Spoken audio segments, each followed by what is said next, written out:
In John chapter 1, verse 18, we see that it says, no man has seen the Father except the Son.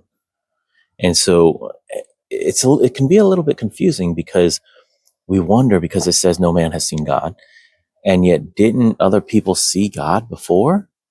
Didn't Moses himself see God?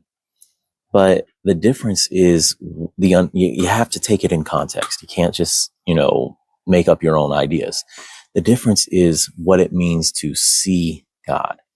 And so you can see, Moses saw the backside of God's head. He couldn't see him face to face, even though there are scriptures that say that, Moses is my friend.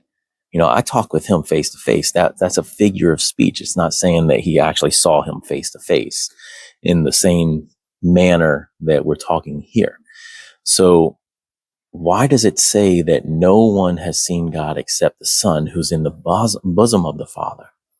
The reason is that a lot of times people think that they can go to God their own way. They can come to God the Father. They can be saved. They can get to heaven their own way. But there's only one way, and only one person has seen God the Father. And that's when it talks why it mentions that Jesus is the one who's not only seen the Father, but he understands the Father. He is one with the Father, and elsewhere in the scriptures. But it says who is in the bosom of the Father. In other words, he's close. He's tightly knit like that. Okay. The Son and the Father are one. Okay. So the reason that it says that is because we have to understand that we come to the Father through Jesus. What Jesus said about God, he's not just making stuff up. He knows because he is God. And he comes from God. He was there in creation. It says in verse 2 that all things were made by him, and without him was not anything made that was made. In other words, nothing escapes. He was there for creation. And so we have to come through Jesus to reach God the Father.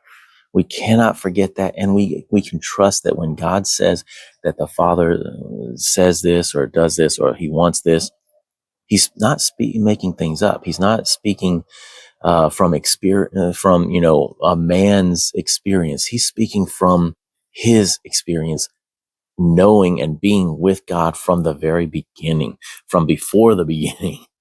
Okay, so we need to come to him through Jesus always. Let's always remember that. God bless you, and I'll see you later. Bye-bye.